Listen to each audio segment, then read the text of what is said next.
తెలంగాణ రాష్ట్రంలో సంచార, అర్ధ సంచార, విముక్త కులాలకు ఒక గుడ్ న్యూస్ చెప్పింది రాష్ట్ర ప్రభుత్వం. మనం చూస్తే కనుక తెలంగాణ రాష్ట్రంలోని సంచార, అర్ధ సంచార, విముక్త జాతులు అంటే డీనోటిఫైడ్ జాతులు ఎవరైతే ఉన్నారో వాళ్ళకి ఎంతో కాలంగా వాళ్ళు ఎదురు చూస్తున్న గుర్తింపు కార్డులను ఇస్తున్నారనమాట. తెలంగాణకు సంబంధించి 51 వెనకబడ్డ వర్గాలు అంటే వెనకబడ్డ కమ్యూనిటీకి సంబంధించి అధికారికంగా వాళ్ళకి డిఎన్టీ డీనోటిఫైడ్ ట్రైబ్స్గా సర్టిఫికెట్స్ ఇవ్వాలని తెలంగాణ ప్రభుత్వం ఉత్తర్వులు జారీ చేసింది. దశాబ్దాల కాలంగా సామాజికంగా, ఆర్థికంగా వీళ్ళు చాలా వెనకబడి ఉన్నారు. ముఖ్యంగా విద్య, ఉపాధి, సంక్షేమం వీరందరికీ కూడా ఎవరైతే ఇప్పుడు ఈ డీనోటిఫైడ్ ట్రైబ్ సర్టిఫికెట్ ఉందో వీళ్ళందరికీ అందుబాటులోకి వచ్చేలా ప్రభుత్వం ప్రయత్నాలు చేస్తుందన్నమాట.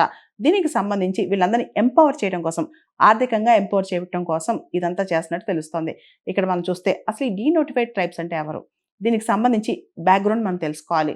బ్రిటిష్ వాళ్ళ టైంలో క్రిమినల్ ట్రైబ్స్ యాక్ట్ 1871 తీసుకొచ్చారనమాట. దీని ప్రకారం కొన్ని ట్రైబ్స్ని క్రిమినల్ ట్రైబ్స్గా అప్పట్లో స్టాంప్ వేసేవాళ్ళు. దీనివల్ల ఏంటంటే ఈ క్రిమినల్ ట్రైబ్స్ లిస్ట్లో ఎవరైతే వాళ్ళు నోటిఫై అయి ఉన్నారో వీళ్ళందరూ కూడా నేర ప్రవృత్తి కలవారని చెప్పి ఒక స్టాంప్ వీళ్ళ మీద పడిపోయింది అనమాట. దాంతో వివక్ష విపరీతంగా స్టార్ట్ అయింది.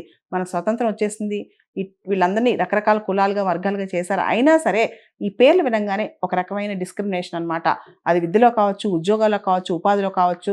దాంతోపాటు వెల్ఫేర్ స్కీమ్స్ కూడా వీళ్ళకి రాకపోవటం, డిగ్నిఫైడ్గా చూడకపోవటం, హిస్టారికల్గా అంటే ఎప్పటి నుంచో చారిత్రాత్మకంగా వీళ్ళని చాలా తక్కువ చేసి చూడటం, వివక్షాపూరితంగా చూడటం, దాంతోపాటు వీళ్ళ సంస్కృతిని కాపాడటం, ఫోక్ ఆర్ట్స్ కావచ్చు, వాళ్ళ ట్రెడిషన్స్ కావచ్చు, ఆక్యుపేషన్స్ కావచ్చు, ఇవన్నీ కాపాడటం, ఇవన్నీ కూడా చాలా ఇంపార్టెంట్ అని తెలంగాణ ప్రభుత్వం భావించి వీళ్ళందరికీ డిఎన్టీ సర్టిఫికేట్ అంటే డీనోటిఫైడ్ ట్రైబ్ సర్టిఫికేట్స్ ఇస్తుంది. ఉదాహరణకి బుడబొక్కల, దాసరి, జంగం, జోగి, కాటిపాపల, మేదరి, బాలసంతు, పాముల, పార్ది, పంబాల, వీరభద్రయ్య, వాల్మీకి బోయ, ఒడ్డెర, మందుల, పరికముగ్గుల, ఫకీర్, బుడుబుడికి, గుడ్డి ఎలుగువల్లు, గంతి ఫకీర్, ఇలా అనేక రకాల సంచార, అర్ధ సంచార, విముక్త జాతులకు ఇప్పుడు డిఎన్టీ సర్టిఫికేట్స్ తెలంగాణ ప్రభుత్వం జారీ చేస్తోంది.